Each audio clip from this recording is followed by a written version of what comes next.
Hello दोस्तों, welcome back to fave channel forest blaster. और मैं हूं आपका होस्ट सेवी ji. Perfect entry, perfect video, perfect result. सब चीज़ें रही तकरीबन स्पॉट ऑन। बहुत सारी चीज़ों को जिसे कहते हैं ना कि मार्केट में जो सिर्फ व्यूअर्स थे उनको थोड़ा सा ज़रा जो है ना चीज़ों की समझ में नहीं आई, और ख़ासकर जो लोग लेट उठे उनको चीज़ों को पूरा दिन मुश्किल रही है। लेकिन जो हमारे गोल्ड वाले थे जिन्होंने वीडियो को फॉलो किया या फ्री व्हाट्सएप ग्रुप को फॉलो किया, एवरीथिंग वाज स्पॉट ऑन। जिन्होंने सिल्वर को फॉलो किया उनको भी अच्छा एक रिज़ल्ट, बेहतरीन रिज़ल्ट देखने को मिला। और ऑयल का भी जो है वो हमारी अच्छा रिज़ल्ट रहा। नैस्डैक और US30 का अच्छा रिज़ल्ट था, वो मैं इसको डिस्क्राइब कर लेता हूँ कि जी वो कैसे था, क्या था। एसएल हमारा बीटीसी के अंदर हिट हो गया। बीटीसी के अंदर जितना भी हमारा एसएल था वो हिट हो गया। अब आज फंडामेंटली हुआ क्या चीज़ होगा। अच्छा, फ्री व्हाट्सएप ग्रुप बताता चलूँ, टोटली फ्री है, 100% फ्री है, हर कोई ज्वाइन कर सकता है। ऑक्टाफेक्स और एक्सनेक्स का आईबी लिंक वीडियो के डिस्क्रिप्शन मौजूद है, व्हाट्सएप नंबर भी नीचे मौजूद है। तो सबसे पहले तो वही बात है कि जो लेवल्स बताए गए थे ना वो ओपनिंग के ऊपर ही पूरे हो गए। अब आप ये देखिए कि US30 का मैंने आपको बताया था कि जी 800 के नीचे जो है ना मार्केट जाएगी, वो ओपनिंग ही 800 के नीचे से हुई।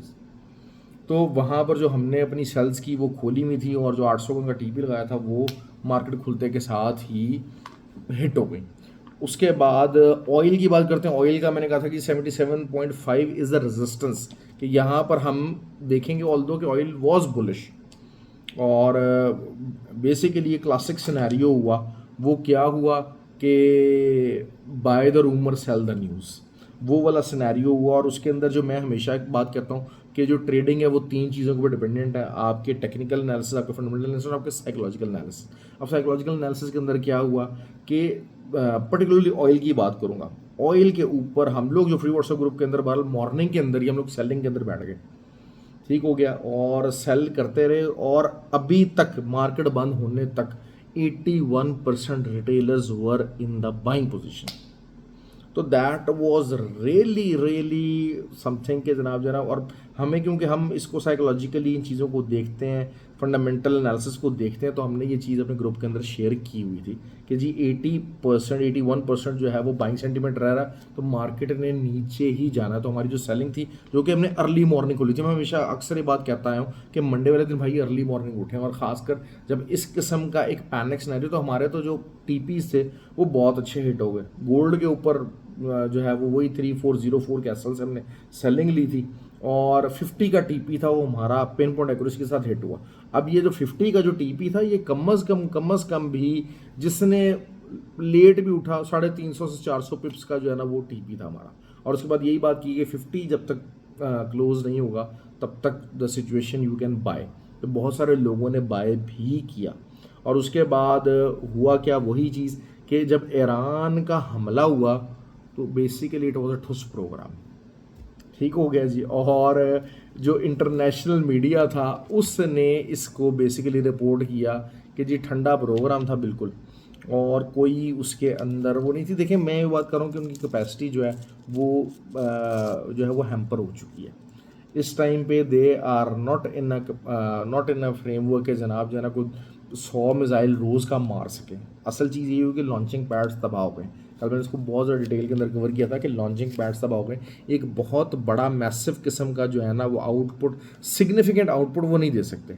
अच्छा, अब दूसरी बात यह, दूसरी तरफ उधर जो ईरान की, अगर हम अमेरिका की बात करते हैं, इसराइल की बात करते हैं, वो कह रहे हैं जी हमारा टारगेट अचीव हो गया, हमने न्यूक्लियर साइट्स को उड़ाना था, न्यूक्लियर जो है ना वो हासिल नहीं करने देना, और वो हमने कर लिया। अब आपने हमसे पीस टॉक करनी है, करें। बात वो ये कि एक बंदे को अच्छी तरह चिपेड़े मार के लटा के अच्छी तरह कर लेने का, यार चल सुलह कर ले यार, ठीक हो गया।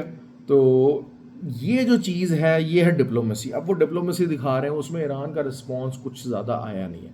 अब ऑयल की जो है वो जिसे कहा जाए कि जी उन्होंने उसको कहा है कि जी आप ऑयल की सप्लाई वो कर दें। ईरानी पार्लियामेंट ने कर दिया है, सुप्रीम जुडी काउंसिल जो है उनकी, उसने अप्रूवल देनी है।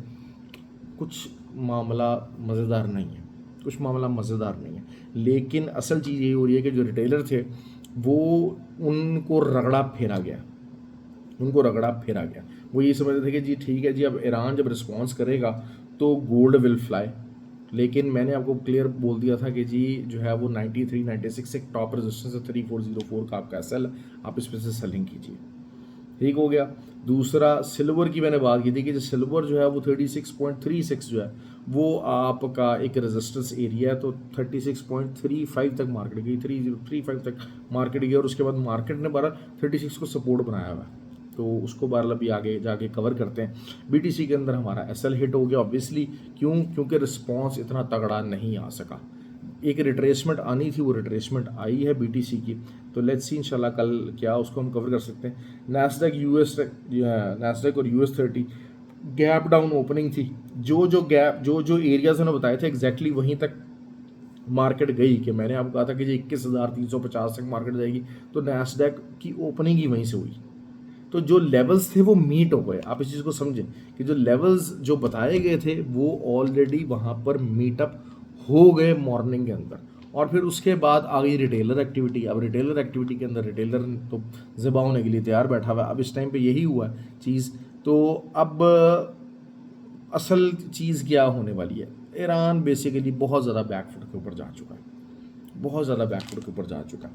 तो लेकिन अब अगर कोई ग्रिट दिखाते हैं, कुछ हिम्मत दिखा लेते हैं, 1 से 2 दिन मज़ीद दिखा लेते हैं, या कुछ वो कहेंगे जनाब नहीं जी हमने जो है ना वो नहीं करना, और कुछ इसराइल के ऊपर को मिज़ाइल शिज़ाइल को अच्छे तरीके से कोई 10 12 20 में मिज़ाइल फेंके, क्योंकि देखें ना 10 उन्होंने मिज़ाइल फेंके हैं, तो उसमें से 9 जो है डिटेक्ट हो गए और एक जो है वो जाके हिट हुआ। और ऑल्दो कि इसराइल एजेंसी रिपोर्ट करी कि जी कतर में 3 जाके हिट हुए हैं, या उधर जो है वो एक हिट हुआ शाम के अंदर।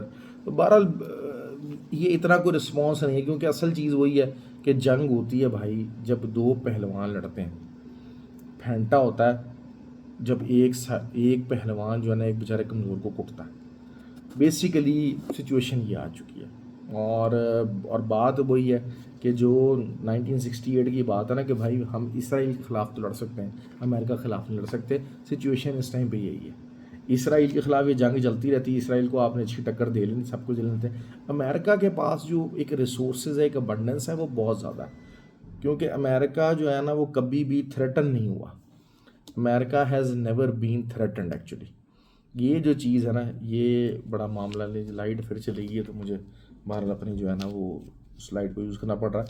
अब गोल्ड क्या कर सकता है, गोल्ड सिंपल सा 50 तक जाएगा, 50 से बाय अगर 3350 के नीचे H4 क्लोज हो जाती है तो फिर आपने बाइंग नहीं करनी। 3320 तक का फिर आपका एस एल टीपी होगा, और 74 के ऊपर का आपका एस एल होगा। अगर अभी जो है ना ये यहीं से थोड़ा बहुत दोबारा से मूवमेंट लेता है तो फिर अगेन 92 से लेकर 96 का जो एरिया है ये एक आपका एक सेलिंग एरिया है, 3404 का आपका एसएल होगा। ये सिंपल सी चीज़ है। सिल्वर की बात करें, सिल्वर थोड़ा सा ज़रा बुलिश रह रहा है। मैंने आपको बताया कि इंडस्ट्रियल यूज़ कमर्शलाइजेशन उसकी बहुत ज़्यादा, तो सिल्वर यहाँ से जो है वो आप एटलीस्ट जो है वो 36.77 तक मार्केट गिर सकती है। तो अगर आपको सेलिंग लेनी है तो 36.55 का आप एसएल 55 कह रहा हूँ 3536 का आप एसएल लगाइए, और फिर वहाँ से जो है वो सेल कीजिए। तो आई एम श्योर के आपको जो है वो 35.7770 वहाँ तक का एक टीपी बड़े आराम से मिल सकता है, अगर ये इसी तरीके का कोई ईरान का रिस्पॉन्स नहीं आता। और अभी मेरी बात नहीं आता, क्योंकि एक बेस्ट टाइम था, एक इनिशियल फेज़ के अंदर आपने रिस्पॉन्स दिखाना होता है कि यार हाँ हम बहुत तगड़े हैं, लेकिन आपने दिखा दिया कि जी आप तगड़े टुकड़े कोई नहीं है, 8-10 मिसाइल फेंकें, इससे ज़्यादा कुछ नहीं हो सकता। तो जब when the numbers are in 100 और 50, हाँ इसराइल के ऊपर अगर 10 मिसाइल मारते हैं और डेली मारते रहें उनको लटकाते रहें तो फिर that will be irritating for them. लेकिन वही बात है कि कैपेसिटी 10-12 मिसाइलों की रहेगी है डेली की, क्योंकि लॉन्चिंग पैड भी बचाने हैं, सब कुछ करना है, तो that it is something very hard actually. हाँ कल अगर आपको कुछ पता लग जाता कि जनाब हाँ जी कोई ऑयल का टैंकर टुंकर उधर जनाब जो है ना वो कोई हमला किया गया है, या कोई उसको हौसी बागियों के ज़रिए जनाब कुछ कोई बोट शोट्स ये वो करके जो है उसको डिस्टर्ब करने की कोशिश की है, तो that might trigger up something, otherwise ऐसा कुछ भी नहीं है। दूसरा ये है कि US30 की बात करते हैं, US30 is totally full time bullish है, लेकिन 42,850 की एक रेजिस्टेंस मौजूद है। तो लेट्स सी कि उस रेजिस्टेंस के ऊपर क्या प्ले करता है। और इसी तरीके से जो है वो ऑयल का हम बात करते हैं। ऑयल अब अगर हम देख लेते हैं तो ऑयल जो है वो 73 की रेजिस्टेंस है, 73 एक रेजिस्टेंस एरिया अब दोबारा सामने आ गया। तो लेट्स सी कि अगर आपको दोबारा 71.5 वगैरह इधर उधर मिलता तो एक सेलिंग की तरफ रहेगा मामला। लेकिन असल चीज़ यही होती है कि एसएल के बगैर ट्रेड करना वो बहुत ख़तरनाक होता है। मैं बारहा एक बात कहता हूँ कि आपको बगैर एसएल के ट्रेड करना इट इज़ डेडली डेंजरस, खासकर न्यूज़ फेस टाइम के अंदर। और सेंटीमेंट जो आपका होता है ना, वो उसको आप लाजमी देखा करें। जो रिटेलर सेंटीमेंट है वो एक लाजमी चीज़ है, वो एक लाजमी जुज़ है, आपको उसको हर हाल में देखना है। दूसरा, आप बीटीसी के ऊपर ट्रेड आप अच्छी ले सकते हैं। बीटीसी के ऊपर आप समझ लीजिए कि 1,04,700 का एसएल है, 1,04,700 का आपका एसएल है। और आपका TP1 दोबारा से 1,02,400 कर लीजिए, या फिर ये कि 1,02,000 कर लीजिए। ये आपका जो है वो TP1 होगा। बीटीसी के ऊपर आपको दोबारा से मौका मिल रहा है, आप उस मौके को अवेल कर सकते हैं। और जैसे जैसे मार्केट जाएगी तो फिर दोबारा से 98,600 तक का भी आपका TP आपको मिल सकता है बड़ा इजीली। लेकिन गोल्ड जो है, मैं बारहा एक बात करता हूँ, देखिए गोल्ड के ऊपर ज़्यादा लोग ट्रेड करते हैं, ज़्यादा लोग ट्रेड करना पसंद करते हैं। ठीक हो गया, हर एक की अपनी चॉइस है। लेकिन गोल्ड की अभी भी 3350 ये एक बड़ा ही क्रूशल एरिया है। इसके नीचे कोई भी H4 कैंडल क्लोजिंग बहुत इंपॉर्टेंट है। आप इसके बगैर जो है ना वो आप बिल्कुल जिसे कहते हैं ना कि अगर वो नहीं होगा तो फिर काम ख़राब है। दूसरा, मैं अगर ऑयल को देखता हूँ ना तो ऑयल यहाँ से एटलीस्ट यार 68.50 तक तो रिट्रेस बड़े आराम से हो जाना चाहिए, बड़े आराम से हो जाना चाहिए।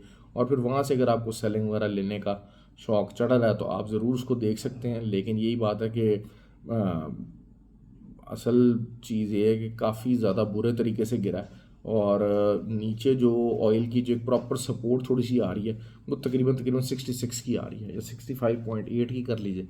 वो एक सपोर्ट आ रही है जहाँ से मार्केट को उठना चाहिए और दोबारा से 65 से लेके 71.5 इसके दरमियान में रेंज करना चाहिए। ये चीज़ थी। अब देखें, अगर हम जो है असल जो चीज़ है कि अभी तक जो है वो कोई ज़्यादा रिस्पॉन्स चाइना का भी और रशिया का भी नहीं आया। मैंने आपको एक बात कही थी कि ये जंग जो है वो ईरान को अकेले ही लड़नी है, अकेले ही लड़ना पड़ेगा। अच्छा, दूसरा ये है कि जो कोर्सेज़ की जहाँ तक बात है तो कोर्स जो है वो आजकल चल रहा है हमारा तो, लेकिन ये है कि बहुत ही मुझे अफसोस यही होता है कि यार आप कोर्स करना चाहते हो, कोर्स करने का मकसद क्या है? कोर्स करने का मकसद ये है कि आप अपने लैपटॉप्स खोलेंगे, असाइनमेंट्स बनाएंगे, काम करेंगे, चार्ट्स को देखेंगे, उसके अंदर कुछ जो सीखा उसको प्रैक्टिस करने की कोशिश करोगे, उसको अप्लाई करने की कोशिश करोगे रनिंग चार्ट्स के ऊपर। बट ये वाला बैच तो यकीन करें कि I am feeling really sorry कि nobody is trying to do that. मतलब मेरी समझ से बाहर है कि आप कोर्स कर किस लिए रहे हो, कि अगर आपको चीज़ों को प्रैक्टिस नहीं करना है, जो इंडिकेटर्स हो गए, जो सारा कुछ नॉलेज है, जो आपने सब चीज़ें सीखी हैं, उसको अप्लाई कहाँ पर करोगे भाई? ये तो नहीं है कि आपके घर दिमाग में कंप्यूटर चल गया है और सारा कुछ आप कर लोगे। ठीक है, मैं अगर चार्ट देखता हूँ, मैं बहुत सारी चीज़ें मैंने अपने लैपटॉप सिस्टम्स वगैरह के ऊपर अप्लाई की होती हैं, तब मैं आपसे डिस्कस कर रहा हूँ। लेकिन जो नया बंदा है, मैं हैरान होता हूँ कि उनको पैसा इतना ही फजूल है यार। अब 12 नया कोर्स रजिस्टर कर रहे हैं और इंशाल्लाह जो है वो फर्स्ट को स्टार्ट होगा नया कोर्स, नया बैच। तो अगर वो, लेकिन वो लोग आए यार जो प्लीज़ रियली काम करना चाहते हैं यार। मतलब मेरा टाइम इंपॉर्टेंट है, मैं हम लोग ये कोर्स वोर्स से कोई इतना कमाते तो है नहीं, नॉमिनल सी फीसें हैं, सब कुछ है, कोई ज़्यादा नहीं है फीसें वगैरह को रखी हुई कि जनाब हमारा कोई बड़ा कोई इनकम सोर्स है। लेकिन आई रियली फील पैथेटिक है यार, आप किस किस्म के लोगों को आप पढ़ा रहे हैं, कर रहे हैं कि जो कि पढ़ना चाह ही नहीं रहे, अपने पैसे मार्केट के अंदर भी ज़ाया कर रहे हैं, लगा रहे हैं, और जिसे कहते हैं कि जनाब जो है ना फुल फ्लेज जो है वो हर चीज़ अपनी फीसें भी ज़ाया कर रहे हैं। तो मुझे इस किस्म के लोगों से बड़ा अफसोस होता है। अब बाकी बेताशा लोग हैं यहाँ पर, चीने मीने ग्रुप हैं जितने भी हैं मेरे, मतलब बेताशा चीने मीने लोग जो हैं वो वीडियोस देखते हैं। मैंने कुछ बातें कही हुई हैं कि भाई ट्रेडिंग के प्रोसीजर्स हैं, मंडे वाले दिन हो गया अर्ली उठें, आप लाजमी अर्ली उठें, मेहनत करें, टाइम लगाएं, अपना काम करने की कोशिश करें, ज़्यादा से ज़्यादा बेहतर रिजल्ट लाने की कोशिश करें। लेकिन आप लोग विलिंग ही नहीं है उस चीज़ के लिए यार। मैं मतलब आई रियली फील्ड के यार, और ख़ासकर यंग लोग हैं ना, नए लोग हैं, बिल्कुल नए बच्चे हैं और जनाब जो ना काम नहीं करना चाहते। काम किए बगैर they want to get filthy rich, मेहनत किए बगैर they want to get filthy rich. मतलब जैक लग जाए, कोई जैकपॉट लग जाए। ट्रेडिंग इज कोई जैकपॉट का नाम नहीं है भाई। ट्रेडिंग आपकी कोई लोटो नहीं है कि जनाब आपकी बिलियन डॉलर की आप जो है ना वो निकल आएगी और आप कोई लॉटरी निकल आएगी और उसके बाद आप सारी उम्र बैठ के खाएंगे। ऐसा कुछ नहीं है। ट्रेडिंग के अंदर आ रहे हैं तो trading needs effort, trading needs result. हमारा फ्री व्हाट्सएप ग्रुप के अंदर पूरी दुनिया जो है वो लगी रहती है। यकीन करें कि बेताशा लोग ऐसे जो अर्ली मॉर्निंग उठे। ठीक है, मैं एक बात कर रहा हूँ कि अभी अगर न्यूज़ आई, बिल फर्ज मैं बात कर रहा हूँ कि आपको अर्ली न्यूज़ आई, उसमें आप कैसे हिट हो गए। मैं जस्ट इन केस कहता हूँ कि आप पूरी तरह से रिटेलर थे, आपका रिटेलर माइंडसेट था, आपने जहाँ पर जो है वो सारे रिटेलर बाय में बैठे, आप भी बाय में बैठ गए, कोई मसला नहीं, आपका एसएल हिट हो गया। पूरा जो अर्ली मॉर्निंग उठे हुए थे लोग जिन्होंने 300 400 पिप्स के प्रॉफिट कमाए हैं, वो तो रिलैक्स है ना। ज़्यादा से ज़्यादा क्या हुआ, उनका कुछ portion of the profit has gone. लेकिन यहाँ पर लोग हैं सारी सारी रात बैठे हुए हैं जनाब, जो है ना वो पार्टियाँ कर रहे हैं, शराबें पी रहे हैं, सब कुछ है। उसके बाद उठे हैं, क्योंकि ज़रिए पता हमारे इंडिया के भाई बहुत सारे ग्रुप के अंदर, तो मैं उनकी बात करता हूँ। उसके बाद उठते हैं जनाब दोपहर के टाइम पे। अब दोपहर के टाइम पे मार्केट सेंटर में आई हुई है, मार्केट अपना बॉटम भी हिट कर चुकी है, उसके बाद रिट्रेस होकर सेंटर में आई हुई है। अब समझ नहीं आ रहा कि जनाब अच्छा अब कभी जो है वो यही हुआ कि बॉटम हिट किया तो ऊपर की तरफ निकल गई, तो निकल गई, आपने प्रॉफिट बना लिया। ना हुई, दोबारा से बॉटम की तरफ आई, अगर आपने सेल लिया तो सेल दरमियान में आई हुई है, क्योंकि मार्केट दरमियान में आपको प्रॉफिट मिल रहा है आधा, यू आर लकी, आपको आधा मिल गया। फिर यही होता है कि जनाब जो है ना चलें जी बॉटम से बाय किया, तो बाय की तरफ से अगर पूरा मिल गया, एक्स्ट्रा ऑर्डिनरी लकी थे आप। लेकिन most of the time luck काम नहीं करती है भाई, लक काम नहीं करती, लेवल्स काम करते हैं। अब लेवल्स अगर अर्ली मॉर्निंग मार्केट खुलते के साथ ये हिट हो गए तो भाई फिर उसका क्या हल है, उसका क्या इलाज है, उसका क्या रिजल्ट है, वो आप कैसे हैंडल करोगे, वो आप कैसे मैयर करोगे, कैसे मैनेज करोगे। कभी इस बारे में सोचें, अपने आप को बेहतर करें, अपने आप को बेहतर करें, अपना एफर्ट लेवल, अपना कमिटमेंट लेवल बेहतरी की तरफ लेकर आए। यकीन करें मैं यहाँ पर ऐसे ऐसे बंदों को जानता हूँ, मेरे पास कोर्स करने आते हैं, सर 6 साल हो गए हमें सीखते हुए, कोई फलाना बंदा है, कोई फलाना बंदा है, कोई फलाना बंदा उससे कोर्स किया हुआ है। ठीक है यार, उन सबका कोर्स फारग होगा। मसला ये है कि हम जो कोर्स करवा रहे हैं उसमें तो कोई बनाओ, कोई एनालिसिस बना के दो यार, कोई चीज़ें जो अप्लाई करवाने का कर रहे हैं वो अप्लाई करके कोई टीए बना के भेजो, कुछ करो, हम उसमें बताएं कि यार आपके इस टीए में ये गलती है, आपने इस चीज़ को इस जो है वो इंडिकेटर को आपने इस तरीके से सही नहीं लगाया, आपने जो प्राइस एक्शन को इस तरीके से इस्तेमाल नहीं किया, कुछ नहीं किया। हम कुछ तो बताएं आपको, कुछ सीखोगे तो सही। लेकिन नहीं, हर एक को यहाँ पर इजी मनी चाहिए। The people are coming into the forex market easy money. इसी गम से जनाब पाकिस्तान के अंदर अकेडमी बंद कर दी है, फिजिकल क्लासेस नहीं कराते, दुबई में और बाकी कहीं दुनिया में जा के कराते हैं। क्यों? क्योंकि यहाँ पर हर दूसरा बंदा जो है ना वो ईजी मनी की तलाश में। तो please I am really paced of today. तो ख्याल करें अपना, और जो है मेहनत कर लें। मेहनत कर लेंगे तो आगे काम आ जाएगी। अपने ऊपर इन्वेस्ट करें, लर्निंग के ऊपर इन्वेस्ट करें, काम आ जाएगा मामला।